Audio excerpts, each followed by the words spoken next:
आपने बच्ची लड़की पैदा की, आप चरण छुएंगे? कहाँ लिखा है, किस वेद में लिखा है? क्यों पैदा की, क्यों आपने भोग किया, क्यों शादी की?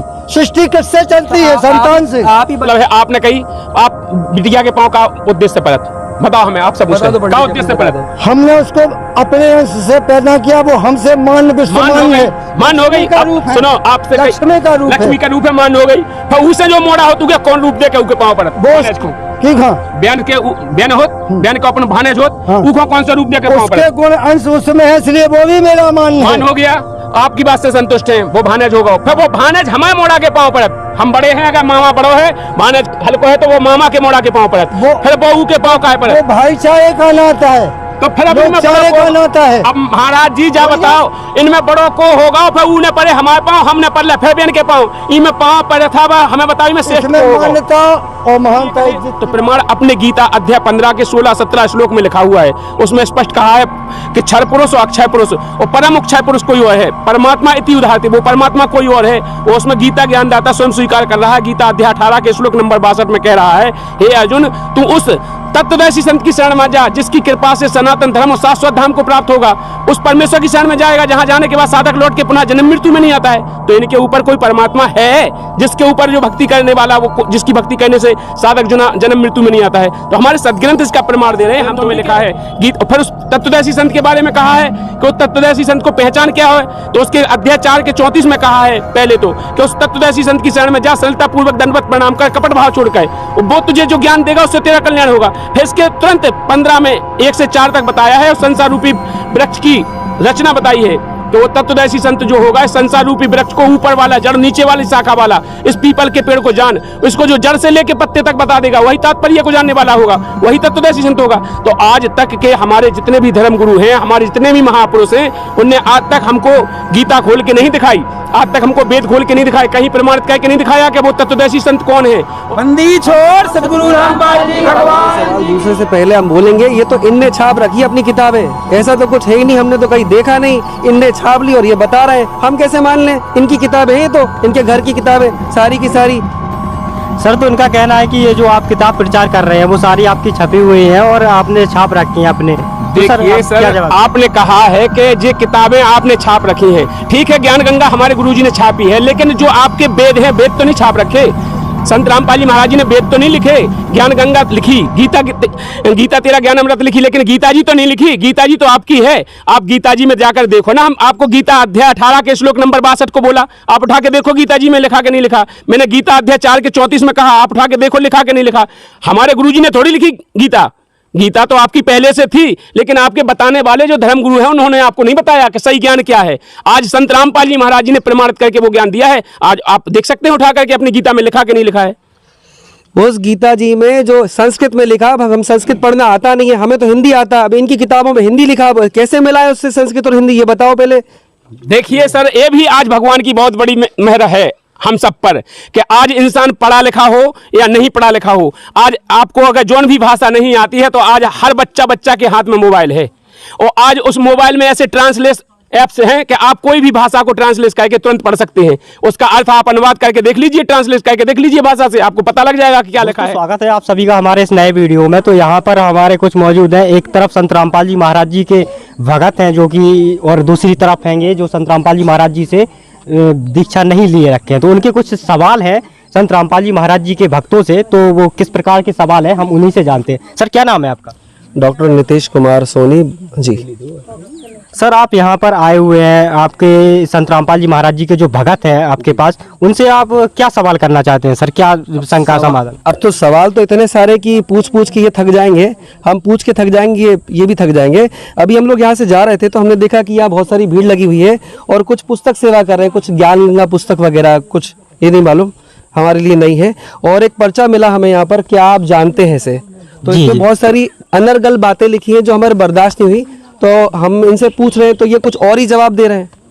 इसमें लिखा हुआ है कि जीव हमारी जाति है, मानव धर्म हमारा, हिंदू मुस्लिम सिख ईसाई धर्म नहीं कोई नहीं न्यारा। तो हम तो हिंदू हैं, तो फिर ये धर्म कौन सा नया आ गया? हम ये इनसे पूछना चाह रहे हैं। सर, ये पूछना चाहते हैं कि ये हिंदू धर्म मतलब ये नया धर्म क्या है? आपने जो पर्चा उनको बांटा हुआ है, आप लोग जो प्रचार कर रहे थे अपना, तो सर इसको आप इनका जवाब किस प्रकार से देंगे? सर सर जी, पहले तो मैं अपना नाम पता बताने जा रहा हूँ। मेरा नाम हेमंत दास है और मैं जिला निवाड़ी एमपी का रहने वाला हूँ। और मैं दर्शकों को ये बताना चाहता हूँ, जो भाई ने क्वेश्चन किया है कि जीव हमारी जाति है, मानव धर्म हमारा, हिंदू मुस्लिम सिख ईसाई धर्म नहीं कोई न्यारा, ये अलग से धर्म कहाँ से आ गया। तो आज हम आप लोगों को बता दें इस चैनल के माध्यम से कि जगत गुरु तत्वदर्शी संत रामपाल जी महाराज जी की ही ऐसी कृपा हुई है कि जो केवल सबको एक कर रहे हैं। अभी तक जो हमारे धर्म गुरु थे, जब तक अभी तक जितने भी धर्म गुरु हैं या संसार में जितने भी जो लोग आए, वो हमको बांटते आए। राजनेता हैं तो वो बांटते हैं, हिंदू धर्म के नाम पर लड़ाई कराते हैं, मुस्लिम बनाते हैं, कोई सिख बनाते हैं, कोई अपने रोजी रोटी चलाते हैं, कोई वोट बैलेंस बनाते हैं। तो जितने भी हमारे धर्मगुरु आए तो हमको बांटते आए। लेकिन आज विश्व में एकमात्र संत रामपाल जी महाराज जी एक ऐसे हैं कि उन्होंने बताया कि हम सब परमात्मा की, एक परमात्मा की संतान हैं, हम सब कोई अलग नहीं है। हमें भेजने वाला वो परमात्मा एक है जिसने हमें यहाँ पर भेजा है। तो भगवान हम वहाँ उन्होंने लिखा है कि जीव हमारी जाति है, हम सब एक जीव के हैं। बताइए, कोई अलग अलग जीव है? हम जीव हमारी जाति है, मानव धर्म हमारा, हम सब एक मनुष्य जाति के हैं। और हिंदू मुस्लिम सिख ईसाई धर्म नहीं कोई नहीं आ रहा है। यहाँ पर बांट दिया हमें धर्म बना करके, ना कि भगवान ने हमें धर्म बना के नहीं बांटा, कोई जाति बना के नहीं बांटा, भगवान ने इंसान बना के भेजा है। तो आज हम सब जने उस भगवान की शरण में एक हैं। जी सर, तो इनका सवाल था जो आपका, सर इन्होंने जवाब दिया है कि आप इसे जवाब से संतुष्ट हैं सर? हाँ, थोड़ा बहुत तो लग रहा है, क्योंकि ऐसे ही चल रहा था अभी तक, सारे धर्म जाति में बटे हुए थे, तो हमको लग तो ऐसा रहा है, पर हम जब तक पढ़ेंगे नहीं तब तक हम कुछ कहेंगे नहीं। पर एक सवाल और है, इन्होंने इसमें ये भी लिखा है कि ब्रह्मा विष्णु महेश के माता पिता कौन है? अरे ब्रह्मा विष्णु महेश के कोई माता पिता होते हैं क्या? ब्रह्मा विष्णु के पिता है और शंकर जी सबके पिता है। तो अभी तक तो सारे पंडितों ने यही बताया और हमने भी अभी तक यही सुना हमारे दादा परदादा से। तो ये कौन सा नया निकाल लिया कि ब्रह्मा विष्णु महेश के माता पिता है? बताओ जरा।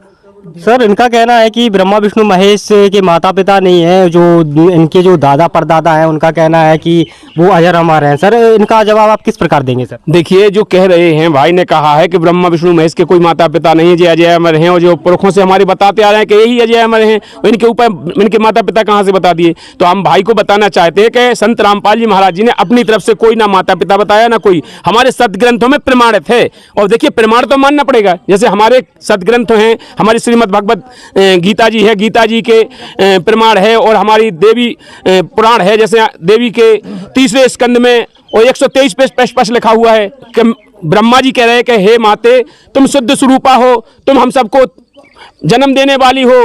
ब्रह्मा विष्णु महेश हम तीनों तुमसे उद्भावित हैं, और हम तो नित्य नहीं हैं, हमारा तो जन्म मृत्यु होता है। उनने तो प्रमाणित करके दिखाया है कि देखिए, वो स्वयं स्वीकार कर रहे हैं कि हमारा तो जन्म मरण होता है, हम नित्य नहीं हैं, अब अविनाशी नहीं है। तो वो स्वयं स्वीकार कर रहे हैं। तो संत रामपाल जी महाराज जी अपनी तरफ से थोड़ी बता रहे हैं, या हम लोग अपनी तरफ से थोड़ी कह रहे हैं। अपने सदग्रंथों में लिखा है, वो प्रमाण है। तो देखो, प्रमाण तो आपको मानना पड़ेगा। हमारे सदग्रंथों में जो प्रमाण है, हम उस प्रमाण के आधार से अकॉर्डिंग बता रहे हैं। आप नहीं मानते तो उठा करके देख लीजिए, देवी महापुराण में लिखा हुआ है स्पष्ट 3रे स्कंद में। जी सर, तो इनका कहना है कि जो उनके गुरुजी संत रामपाल जी महाराज हैं वो वेद शास्त्रों के आधार पर ज्ञान दे रहे हैं। सर इस जवाब से आप संतुष्ट हैं सर? देखिए, हमने अभी तक तो दादा परदादा से सुना था, वेद पढ़ी कभी पढ़े नहीं और कभी गीता जी पढ़े नहीं, और जिसने जो बोल दिया वो सुना है। हो सकता है ये सही बोल रहे हो, जब तक हम पढ़ेंगे नहीं तब तक हम बोल नहीं सकते। अभी एक सवाल और आता है, अभी इसमें लिखा हुआ है कि ब्रह्मा विष्णु महेश किसकी भक्ति करते हैं? ब्रह्मा विष्णु महेश जो जगत के पालनहार है, वो काय को किसी की भक्ति करेंगे? भाई लोग तो उसकी भक्ति करेंगे ना। जी सर, तो सर इनका कहना है कि ब्रह्मा विष्णु महेश खुद एक भगवान है, वो किसकी भक्ति करेंगे सर? वो सबके पालनहार बता रहे हैं सर। देखिए, आपने कहा है कि ब्रह्मा विष्णु महेश भगवान हैं। हाँ, बिल्कुल भगवान हैं, लेकिन इनकी श्रेणी है जहाँ तक वो भगवान है। आपने देखा होगा, हमेशा शंकर जी समाधित रहते हैं। तो वे समाधित क्यों रहते हैं? किस भगवान का ध्यान करते हैं? आखिर समाधि में रहते हैं तो ध्यान तो करते होंगे, किसी न किसी भगवान का ध्यान तो करते होंगे। तो उनके ऊपर कोई भगवान होगा जब तो वो ध्यान करते हैं। अब प्रमाण के लिए कहें तो प्रमाण अपने गीता अध्याय 15 के 16-17 श्लोक में लिखा हुआ है। उसमें स्पष्ट कहा है कि क्षर पुरुष और अक्षय पुरुष और परम अक्षय पुरुष कोई और है, परमात्मा इति उदाहरति, वो परमात्मा कोई और है। और उसमें गीता ज्ञानदाता स्वयं स्वीकार कर रहा है। गीता अध्याय 18 के श्लोक नंबर 62 में कह रहा है, हे अर्जुन, तू उस तत्वदर्शी संत की शरण में जा, जिसकी कृपा से सनातन धर्म और शाश्वत धाम को प्राप्त होगा, उस परमेश्वर की शरण में जाएगा जहां जाने के बाद साधक लौट के पुनः जन्म मृत्यु में नहीं आता है। तो इनके ऊपर कोई परमात्मा है जिसके ऊपर जो भक्ति करने वाला, वो जिसकी भक्ति करने से साधक जन्म मृत्यु में नहीं आता है? तो हमारे सदग्रंथ इसका प्रमाण दे रहे हैं, हम थोड़ी कह रहे हैं। हमारे सदग्रंथों में लिखा है गीत। फिर उस तत्वदर्शी संत के बारे में कहा है कि उस तत्वदर्शी संत को पहचान क्या है, तो उसके अध्याय 4 के 34 में कहा है पहले तो कि उस तत्वदर्शी संत की शरण में जा, सरलता पूर्वक दंडवत प्रणाम कर, कपट भाव छोड़ कर, वो तुझे जो ज्ञान देगा उससे तेरा कल्याण होगा। फिर इसके तुरंत 15 में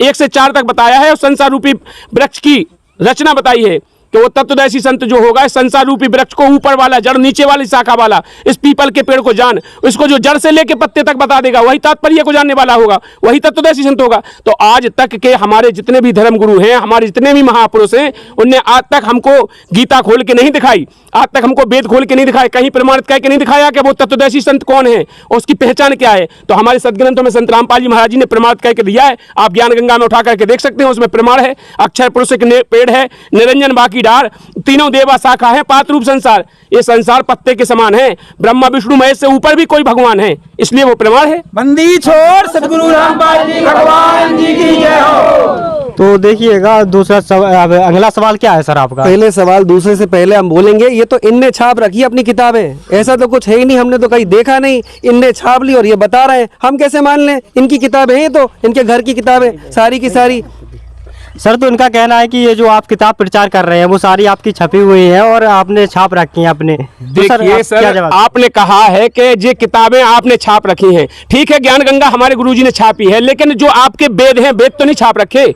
संत रामपाल जी महाराज जी ने वेद तो नहीं लिखे, ज्ञान गंगा लिखी, गीता तेरा ज्ञान अमृत लिखी, लेकिन गीता जी तो नहीं लिखी। गीता जी तो आपकी है, आप गीता जी में जाकर देखो ना। हम आपको गीता अध्याय 18 के श्लोक नंबर 62 को बोला, आप उठा के देखो गीता जी में लिखा के नहीं लिखा। मैंने गीता अध्याय 4 के 34 में कहा, आप उठा के देखो लिखा के नहीं लिखा।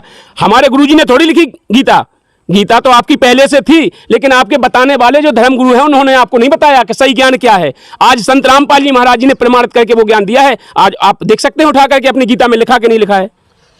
उस गीता जी में जो संस्कृत में लिखा, अब हम संस्कृत पढ़ना आता नहीं है, हमें तो हिंदी आता। अब इनकी किताबों में हिंदी लिखा, कैसे मिला है उससे संस्कृत और हिंदी, ये बताओ पहले। देखिए सर, ये भी आज भगवान की बहुत बड़ी मेहर है हम सब पर कि आज इंसान पढ़ा लिखा हो या नहीं पढ़ा लिखा हो, आज आपको अगर जौन भी भाषा नहीं आती है तो आज हर बच्चा के हाथ में मोबाइल है, और आज उस मोबाइल में ऐसे ट्रांसलेट ऐप्स हैं कि आप कोई भी भाषा को ट्रांसलेट करके तुरंत पढ़ सकते हैं। उसका अर्थ आप अनुवाद करके देख लीजिए, ट्रांसलेट करके देख लीजिए भाषा से, आपको पता लग जाएगा कि क्या लिखा है। संत रामपाल जी भगवान की। अब हम तो डॉक्टर हैं और हम अलग अलग प्रकार की बीमारियां ठीक करते हैं। अब ये बोलते हैं कि इनके संत रामपाल जी महाराज से मंत्रों का उच्चारण करो और कैंसर ठीक हो जाएगा, लकवा ठीक हो जाएगा। ये कौन सी नई चीज है बताओ? देखिए, आपने कहा है भाई कि संत रामपाल जी महाराज जी कहते हैं, संत रामपाल जी महाराज जी ने ये कहा है कि हमारी जो भक्ति है, हमारे शास्त्रों में जो प्रमाणित भक्ति है, हम अगर शास्त्र के आधार से भक्ति करेंगे तो हमारे वेदों में लिखा है, वेद में लिखा है, जैसे अजुर्वेद के मंत्र नंबर, ऋग्वेद मंडल नंबर 9 सूत्र नंबर 86 के मंत्र नंबर 1 में लिखा है कि वो पूर्ण परमात्मा साधक के घोर पाप से भी पाप को काट देता है। किसी भी प्रकार का पाप हो, वो घोर पाप से पाप को काट देता है। वह पूर्ण परमात्मा की भक्ति करने से जीव के किसी प्रकार के कष्ट हो वो दूर हो जाते हैं। तो हमारे गुरुजी ने तो प्रमाणित करके कहा है कि उस भक्ति को अगर जो करेगा, जिसका प्रमाण है अपने सभी सदग्रंथों में, वेदों में है, 4, 6, 7, 18 पुराणों में, उस प्राणों की भक्ति को करने से अगर हम उस शास्त्र के अनुकूल भक्ति करते हैं तो अपनी रामायण भी इसका गवाही दे रही। रामायण में लिखा है, शरण गहे प्रभु ताहे न त्यागा, और दुष्ट द्रोह पाप भय लागा। अगर शरण में चला जाता है इंसान तो भगवान, चाहे वो दुष्ट हो, द्रोही हो, पापी, अधर्मी कोई भी हो, उसे त्यागते नहीं, उसके पाप काट देते हैं। तो हमारे सदग्रंथ कह रहे हैं, उन सदग्रंथों के आधार से भक्ति करो, आपको कल्याण हो जाएगा। अरे हम तो महाकालेश्वर की, उज्जैन वालों की कब से पूजा कर रहे हैं, हमारे पूरे खानदान में वही पूजा हो रही है, पर कभी कुछ ऐसा सुनने को नहीं मिला, देखने को मिला। हम तो मत्था टेकने जाते हैं, सारे काम तो वही करते हैं हमारे। जी सर तो इनका कहना है कि हम बहुत दिन से महाकाल की पूजा कर रहे हैं, महादेव की आराधना करते हैं सर, तो इससे पहले इन्होंने इस तरह की कोई भी बात नहीं सुनी सर। देखिए सर, आप जो कर रहे हैं वो मनमाना आचरण कर रहे हैं। क्यों मनमाना आचरण? इसलिए कहेंगे हम मनमाना आचरण कर रहे हैं। जो आप महाकालेश्वर की पूजा करते हैं या किसी भी देवी देवता की पूजा करते हैं, कहीं प्रमाण है उसका? कहीं आपने पढ़ा है ग्रंथ में कि ऐसी पूजा करनी चाहिए? हमारे दादाजी ने बताया तो हम कर रहे हैं। देखिए, आपके दादाजी ने बताया, उनको किसी ने बताया, उनको किसी ने बताया, ये तो बताई बती हो गई। लेकिन जो हमारे सदग्रंथ में लिखा है वो आपको पता नहीं है कि क्या है, भक्ति कैसे करनी चाहिए, उसकी पूजा करने की विधि क्या है। और जब तक वो विधि से, देखिए प्रोसीजर होती है, जैसे आपको अगर खेत को बोना है तो आप जहां पहले सूखे में बीज फेंक दें तो क्या जम जाएगा?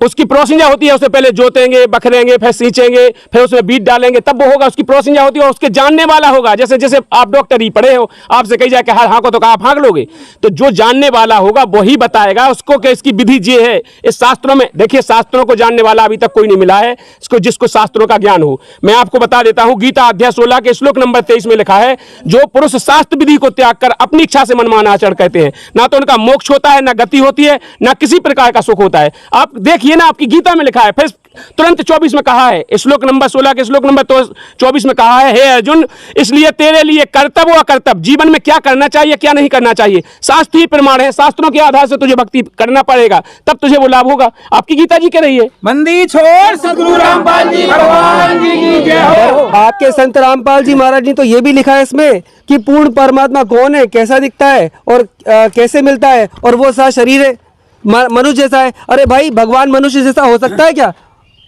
देखिए सर जी, आपने कहा है कि संत रामपाल जी महाराज जी ने लिखा है कि पूर्ण परमात्मा कैसा है, तो हमारे गुरु जी ने लिखा है, हमारे वेदों के अकॉर्डिंग लिखा है। हमारे वेद जो हैं सागर मंथन से निकले हुए थे, सबको पता है कि वेद सागर मंथन से निकले हैं, किसी ने लिखे तो नहीं है, लेकिन उन वेदों में लिखा है, वेद लिख रहा है, वेद में लिखा है। कहाँ लिखा है वेदों में? वेद में ऋग्वेद मंडल नंबर 9 सूत्र नंबर 86 के मंत्र नंबर 1 में, ऋग्वेद नंबर 9 सूत्र नंबर 20 के मंत्र 1 से 4 में, मतलब कई जगह हजारों प्रमाण हैं। आपके लिए अगर प्रमाण चाहते हैं तो हम पुस्तक देते हैं आपको, ज्ञान गंगा। उस पुस्तक में पूरे मंडल, पूरे ऋग्वेद के, सामवेद के, अथर्ववेद के, सब में लिखा है कि वह आपकी छपी हुई किताब है, हम नहीं मानेंगे। आपके वेद हैं आपके पास में, हम कैसे मान ले बताओ? आपकी किताब है और आपका ही वेद है वो। देखिए सर, किताब हमारी है, लेकिन वेद तो भगवान के लिखे हैं। वेद तो मानते हो? हमें प्रमाण दो तो हम वेद खरीद के लाएंगे वहां से। तो वेद तो मानोगे? हाँ, मानेंगे। तो वेद आप खरीद के लाइए, वेद में मिला सकते हो।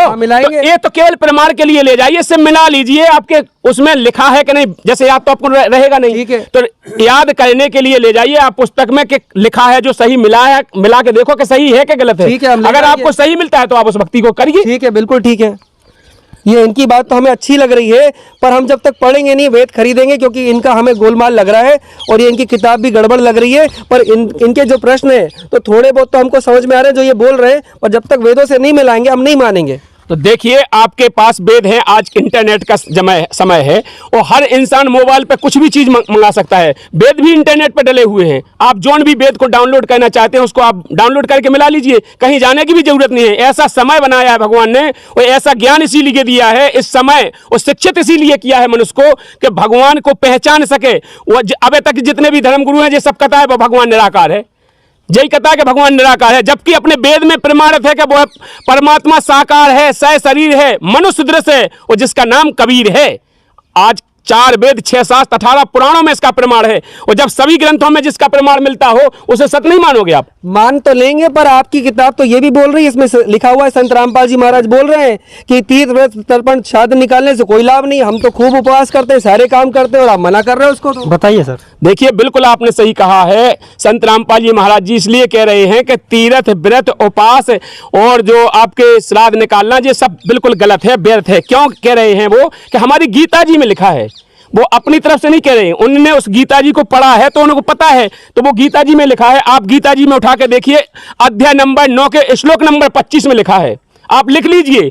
अध्याय नंबर 9 के श्लोक नंबर 25 में लिखा है कि उसमें कहा है कि भूतों को पूजने वाले भूत बनते हैं, पितरों को पूजने वाले पितर बनते हैं, मेरा पूजन करने वाले मुझे प्राप्त होते हैं और लौट के पुनः जन्म मृत्यु में आते हैं, अगर उस पूर्ण परमात्मा की शरण में नहीं जाते। तो आपकी गीता जी के अध्याय 9 के श्लोक नंबर 25 में स्पष्ट मना किया है। फिर गीता अध्याय 11 के श्लोक नंबर 32 में कहा है, जो आप कह रहे हैं, गीता बोलने वाला कह रहा है कि मैं बड़ा हुआ काल हूं, मैं अभी अभी प्रवृत्त हुआ हूं और जे तो लड़ेंगे तो भी मारे जाएंगे, नहीं लड़ेंगे तो भी मारे जाएंगे। तो बताइए, आप जो भक्ति कर रहे थे, अब तक की जो मनमाना आचरण कर रहे थे, इससे सुख हो ही नहीं सकते हैं, आपकी गीता कह रही है। और इसमें तो ये भी छपा हुआ है, हमको जन्म वो देने मारने वाले किस प्रभु का सार थे।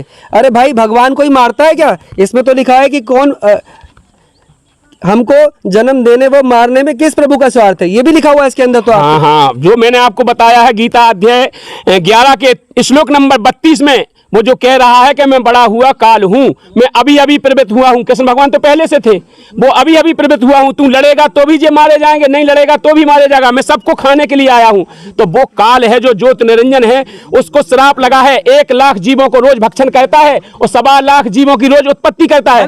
सतगुरु रामपाल जी भगवान जी की जय हो। उस ज्योत निरंजन काल को ही उन्होंने कहा है कि उस प्रभु का स्वार्थ है जिसे हम प्रभु, वही निराकार है जिसके लिए सब भटकते हैं, वो कहते हैं वो निराकार है, उसी का वो उसने श्राप दे रखा है कि मैं दिखाई नहीं दूंगा। तो वो किसी को दिखाई नहीं देता है, वो उसको 1 लाख जीव खाने का, मनुष्य जीव खाता है 1 लाख खाने का और 1.25 लाख पैदा करने की उसको श्राप लगा हुआ है। तो ब्रह्मा विष्णु महेश को उसने काम सौंप दिया। उसके जो 3 पुत्र हैं, उसकी पत्नी अष्टंगी दुर्गा है, उसी की पत्नी अष्टंगी दुर्गा है। तो उसने इन 3 लड़कों को काम सौंप दिया है, ब्रह्मा को सृष्टि रचने का, विष्णु को पालन करने का और शंकर को संहार करने का। जो तीनों इन 5 का प्रपंच है, यहाँ पर परमात्मा कहते हैं कि ब्रह्मा विष्णु और शंकर और दुर्गा और धर्मराया कहिए, इन 5 मिल प्रपंच रचाया, बाणी हमरी लइए। बंदी छोड़ सतगुरु रामपाल जी भगवान जी मान लो हमने तुम्हारी सारी बात मान ली, पर इसमें तो ये तो तुम प्रमाण कर रहे हो वर्तमान समय में प्रसिद्ध भविष्य वक्ताओं के अनुसार वो महान संत कौन है? आप संत रामपाल जी महाराज को महान बता रहे हो और जबकि वो जेल में। सर इनका सवाल है कि संत रामपाल जी महाराज जी को आप तत्वदर्शी संत बता रहे हैं, महान बता रहे हैं सर, और वो अभी इस वक्त जो है वो जेल में मौजूद हैं, तो सर आप कैसे जवाब देंगे सर इस बात का? देखिए सर, आपने कहा है, बिल्कुल सही कहा है कि जब आप कह रहे हैं, इतने गुणगान कर रहे हैं उनको, वो आज वो महान संत जेल में हैं। बताइए। तो जेल में होने के कारण ऐसा होता है, देखिए जब भी यहाँ पर महापुरुष आता है, जब भी भगवान धरती पर आता है तो वो भगवान वाले रूप में नहीं आता है। अच्छा। क्या कृष्ण भगवान यहाँ पर भगवान वाले रूप में आए थे? तो वे तो भगवान थे। आप मेरी बात बताइए, भगवान वाले रूप में आए थे? इंसान मन के आए थे कि नहीं आए थे? हाँ, इंसान रूप में आए थे। और जेल में पैदा भय थे? हाँ। भय थे? हाँ। तो जेल में काय पैदा भय थे? अगर भगवान को पैदा होने तो बाहर भी तो उनको बाहर निकाल के भी तो हो सकते। वहाँ तो लीला करी थी, प्रकट हुए थे वहाँ तो। देखिए मैं आपकी बात से सहमत हूँ, आपने कहा है लीला की थी, तो जब भी भगवान धरती पे आता है तो वो लीला करता है। तो संत रामपाल जी महाराज जी के लीला कर रहे हैं। हाँ, आज संत रामपाल जी महाराज जी, मैं आपसे यही कहना चाहता हूँ कि आज संत रामपाल जी महाराज जी भी वो लीला कर रहे हैं, उनकी मर्जी है, वो अपनी मर्जी से जेल में है। आज एक बात बताइए, बरवाला कांड हुआ था 2014 में, आपने सुना होगा, टीवी पे बहुत वायरल हुआ था, जहां पर 40,000 पुलिस फोर्स लग करके उस आश्रम को मिटाया गया था। संत रामपाल जी महाराज जी के जिस आश्रम को मिटाया गया, एक आश्रम था जब संगत लाखों में थी, वो आज 14 से लेके आज 24 तक आज करोड़ों में 10 करोड़ अनुयायी हैं संत रामपाल जी महाराज जी के। तो उनका ज्ञान रुका है कहीं? किसी ने रोक पाया? आज जो संत जेल में बैठा है, आप बताइए, वो लीला नहीं हो सकती? जो संत जेल में बैठा है, आज गली गली उसका प्रचार हो रहा है, घर घर जाके उसका प्रचार हो रहा है, ये भगवान की ही लीला है। भगत जी, भैया जी, समझ जाइए आप, ये बिल्कुल परमात्मा धरती पर आया हुआ है। इस समय परमात्मा एक मनुष्य रूप में ऐसी लीला कर रहा है। अरे भाई, अगर वो गलत नहीं तो राम रहीम भी तो गए थे, उनके भी खिलाफ भी FIR हुई थी और वो भी बंद हुए थे, पर वे छूट गए, पर ये अंदर है। देखिए, आपने कहा है राम रहीम गए थे, या राधा स्वामी वाले वो आसाराम गए थे, वो छूट गए, लेकिन छूटने से क्या होता है? उनका आज प्रचार पैसा चल रहा है, बताइए आप? उनके कोई फॉलोअर्स बन रहे हैं आप? नहीं। उनकी जेल में जाने के बाद सारे उनके फॉलोअर्स खत्म हो गए, पहले वाले भी खत्म हो गए। और संत रामपाल जी महाराज जी आज जेल में होने के बाद भी आज रोज हजारों लोग नाम दीक्षा लेते हैं, प्रतिदिन हजारों आदमी नाम दीक्षा लेते हैं। क्यों लेते हैं? उनके वचन में पावर है, उनके मंत्रों में पावर है, जो संत रामपाल जी महाराज जी मंत्र देते हैं। समाज में जितनी कुरीतियां फैली हैं, बीड़ी, गुटखा, सिगरेट, तंबाकू, मीठ मछली, शराब, जुआ, व्यस्याचार, अत्याचार, दुराचार, रिश्वतखोरी, दहेज प्रथा, जितनी भी समाज में कुरीतियां फैली हैं, संत रामपाल जी महाराज जी ने एक तरफ से सफाया कर दिया है। आप तो, आपके संत जी ये भी बोल रहे हैं, संत रामपाल जी महाराज जो देवी देवताओं को हम पूजा करते हैं, ब्रह्मा विष्णु महेश की वे पूजा, तो वे भी बता रहे, देखिए तो करवा रहे। देखिए, ब्रह्मा विष्णु महेश की पूजा मन माने ढंग से करने से कुछ नहीं होगा। तो आप कहते हैं कि हम मनमाना आचरण कर रहे हैं? हाँ, आप बिल्कुल मनमाना आचरण कर रहे हैं। आप प्रमाणित कह के बताइए, जो आप नाम जप करते हैं, क्या नाम जप करते हैं? नहीं, नाम तो नहीं जपते हम। कैसे फिर आप उनकी कैसे भक्ति? हम तो जय गणेश जय गणेश जय गणेश देवा करते हैं, ओम नमः शिवाय करते हैं, राम राम जपते हैं, हरे राम हरे कृष्ण जपते हैं, बस उपास आया तो कर लिया, 11 साल तो कर लिया। भक्ति जो कर रहा है, घर अपने घर हजारों लोग हैं, लेकिन मंदिर जाने से वो क्या श्रद्धा है मूर्ति के पास जाने? जब घर करा तो मंदिर में क्या बच सकता है मूर्ति के पास? बोलिए, क्यों संतुष्टि नहीं है उसको? इसलिए संतुष्टि नहीं है कि उसे उस परमात्मा की जानकारी नहीं मिली है अभी, और वो उसके पास मूल मंत्र नहीं है। जब तक देखिए हमें प्यास लगी है और हमें जब तक पानी नहीं मिलेगा तो क्या प्यास बुझ जाएगी? प्यास तो हमारा कभी मतलब बुझेगी। ये है कि संतुष्टि मूर्ति के प्रत्यक्ष इष्ट की पूजा करने से उसकी तरफ देखिए, उसकी जो दिव्य दृष्टि और शरीर जिस तरह का अंग है वो हृदय में वास करिए, तब शक्ति आती है। ऐसे शक्ति नहीं आती है कि हम घर कर रहे हैं या जंगल में। मूर्ति एकलव्य ने किसकी मूर्ति बनाई थी? धनुष विद्यामान में। गुरु जी की बोलिए। बनाई थी, और क्या गुरु की बनाई थी? देखिए है? बिना गुरु के शांति नहीं होती है। हमारे इष्ट है वो है बोलिए। आपने कहा, आपने बिल्कुल सही कहा है कि बिना गुरु के मुक्ति नहीं हो सकती है और ना संतुष्टि हो सकती है। लेकिन वो गुरु होना जरूरी कौन है? वो गुरु कौन है? गुरु कौन है? कहाँ किसी को दिखाई दिया गुरु? हमें आप बताइए। हाँ, प्रमाण दीजिए। वो गुरु आज संत रामपाल जी महाराज जी हैं। ऐसा कुछ नहीं है। अब आप नहीं माने तो नहीं माने, आप नहीं मानते हैं, जैसे हम आपको प्रमाण दे रहे आपने हैं। बच्ची लड़की पैदा की, आप चरण छुएंगे? कहाँ लिखा है? किस वेद में लिखा है? क्यों पैदा की? क्यों आपने भोग किया? क्यों शादी की? सृष्टि किससे चलती है? संतान से। आप ही बताओ। देखिए, आपकी बात से हम एक बात बताइए, आपकी बात से हम संतुष्ट हैं। अगर आपने कहा है तो हमारी बात का जवाब भी तो दीजिए। हमारी बात का जवाब तो दो आप पहले। आपने जैसे कई बच्ची के पाँव नहीं पहनती, हाँ। किस वेद में लिखा है पाँव पहनने के लिए? हाँ, बच्ची आपने क्यों? देखो यार, फिर मनमाने ढंग से तो कुछ नहीं होगा। मनमाने हमें ये बताओ, आप ही आप बताओ हमें एक बात बताओ, अगर अपने बच्चा को तुम कलेक्टर बनाओ चाहो तो घर बैठा के बना दो मनमाने ढंग से, क्या किताबें पढ़ाओगे? तुम्हें कहा खन्ने कलेक्टर नहीं से, तुम तो स्वयं हो, भक्ति करिए। अच्छा चलो सारी बात छोड़ो, ये बताओ। अच्छा बिल्कुल नहीं, अगर आपने किया है तो उसको शिक्षा और लोग चाहे करना था हम पूछेंगे आपका सवाल। हमारा सवाल जो है वो हमारे सवाल भी तो सुनो। हमारा मतलब है, आपने कही आप बिटिया के पाँव का उद्देश्य परत बताओ हमें, आप सब बता दो क्या उद्देश्य परत? हमने उसको अपने अंश से पैदा किया, वो हमसे मान विश्वमान है। मान हो गई। का रूप है। सुनो, आपसे लक्ष्मी का रूप है। लक्ष्मी का रूप है, मान हो गई। फिर उसे जो मोड़ा हो तू क्या कौन रूप दे के उके पाँव परत?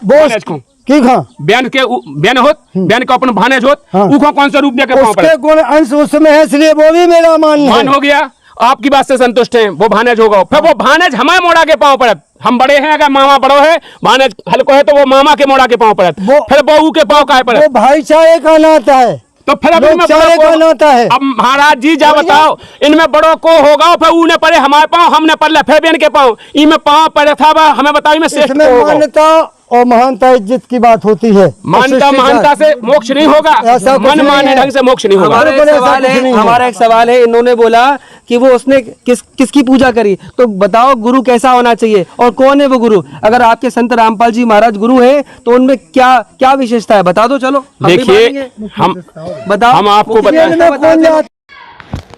सत साहिब सभी बहनों को बंदी छोड़ सतगुरु रामपाल जी भगवान की जय। पूर्ण ब्रह्म परमेश्वर सतगुरु रामपाल जी भगवान की जय। बंदी छोड़ सतगुरु रामपाल जी भगवान की जय। सिर सिर के जराट समर सतगुरु रामपाल जी भगवान की जय। गरीब नमो नमो सतपुरुष को नमस्कार गुरु की ना। सुर नर मुनि जन साधवा संतो सर्वस दीन। सतगुरु साहिब संत सबे दंडोतम प्रणामे। जी आगे पीछे मध्य हुए तिन कुंजा कुर्बाने। नराकार निर्विषम काल जल भय भंजनम। निर्लेपम निज निर्गुणम अकलनुभ्य सुन्नधुनाम। सोम सुरति समाप्तम सकल समानानि रटले वजलिरंबर हरदमाम बेपरवाताए। वार पार नय मध्यतम गरीब जो समर सिदोई। गणनायक गलताना करो अनुग्रह सोई। पारस पद परवाना आदि गणेश मनाओ। गणनायक देवन देवा चरण कमल ल्योलऊँ। आदि अंत करो शिवा परम शक्ति संगीतम। ऋषिदत्ता सोए अविगत गुणातीतम। सत्य पुरुष निर्मोही जगदम्बा जगदीश। मंगल रूप मुरारी तन्मन नर पूषिसम। भक्ति मुक्ति भंडारी स्वर्णर मुनि जन देवे। ब्रह्मा विष्णु महेशा शेषास मुगा में पूजे आदि गणेशा। इंद्र कुबेर सरीखा वरुण धर्म राय देवे। सुमृत जीवन जी का मन इच्छा पल पावे। 33 कोटि धारा दया में से 87 उतरे वो जल पारा। कटिया यम के पासे 33 कोटि धारा वो जल पारा। कटिया यम के पासी सत साहिब श्री श्री गजराट समर सतगुरु रामपाल जी भगवान की जय। पारि ब्रह्म परमेश्वर सतगुरु रामपाल जी भगवान की जय। बंदी छोड़ सतगुरु रामपाल जी भगवान की जय। तो साथ साहिब सभी भाई बहनों को, तो भाइयों आपने जो अभी ज्ञान चर्चा देखी उसमें आपको बहुत कुछ समझ आया होगा। दोस्तों वहाँ पर जो शुरुआत में ही किया गया था, लेकिन वो लास्ट का टॉपिक था कि पैर क्यों नहीं छूने चाहिए भाइयों।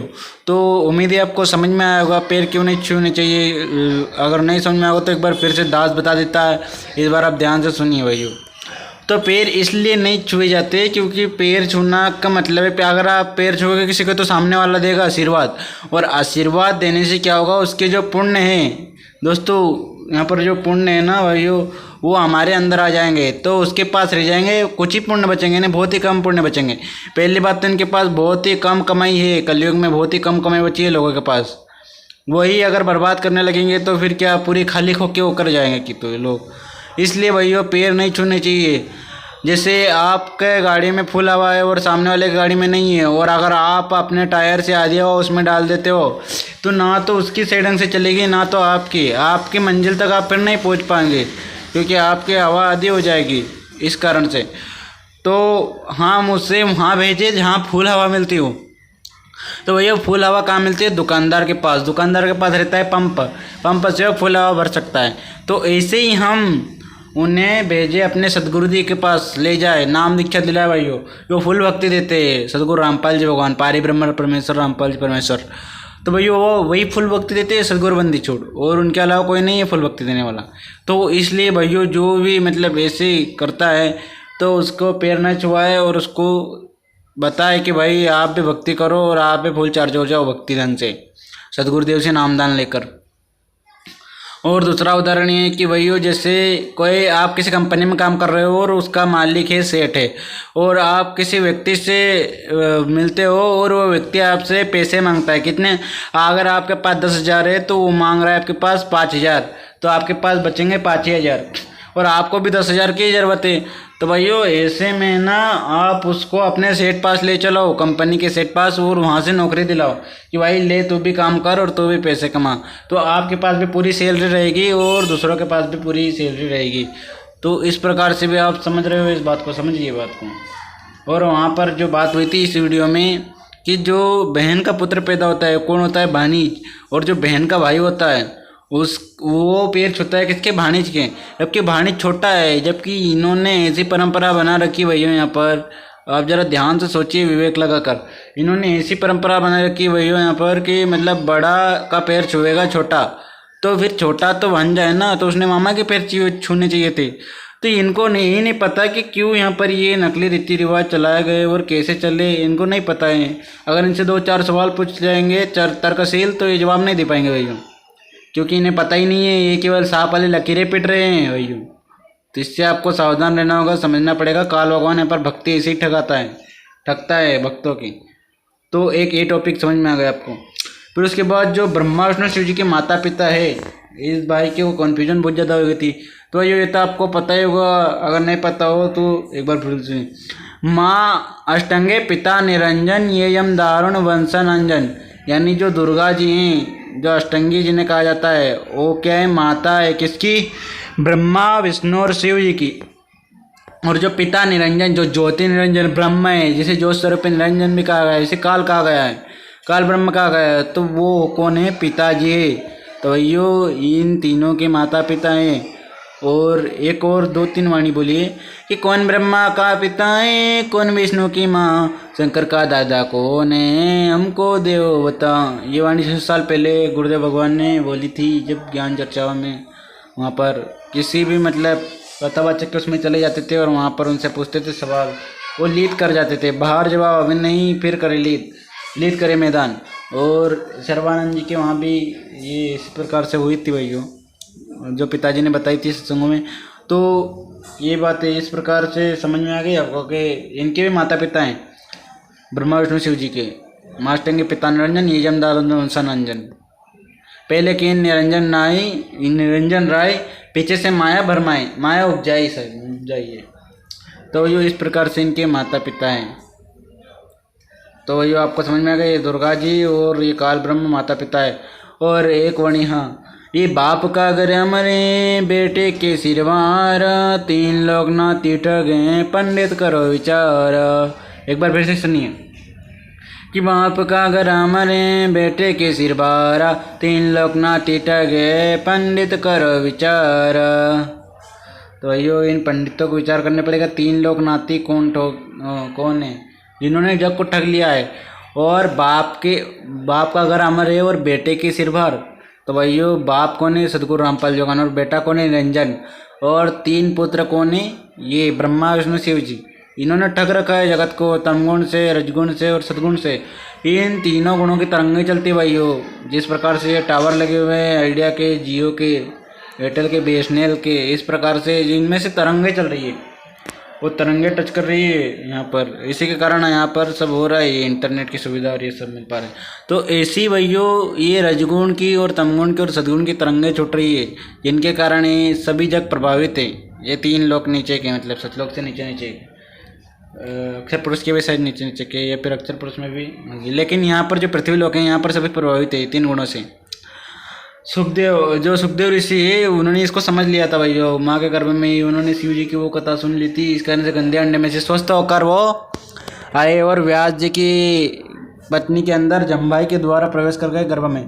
तो 12 साल तक रहे, और जब ब्रह्मा विष्णु जी, तो वही ये मतलब वो हो गए भ्रमित, मतलब भ्रमित नहीं कह सकते इनको, हाँ चिंतित हो गए ये चिंतित हो गए। और इनको सोचा कि अगर 12 महीने तक, 12 साल तक अगर रहने लगेंगे गर्भ में बच्चे, तो वही 9 महीने ही दिक्कत हो जाती है, तो 12 साल में कौन महिला झेल पाए। तो इस कारण से उन्होंने ना सुखदेव ऋषि को बोला कि भाई आप निकलो यहाँ से। तो उन्होंने बोला नहीं, आपके त्रिगुण में माँ बड़ी दुस्तर है, ये जीवों को भ्रमित कर देती है गर्भ से आने के तुरंत बाद ही।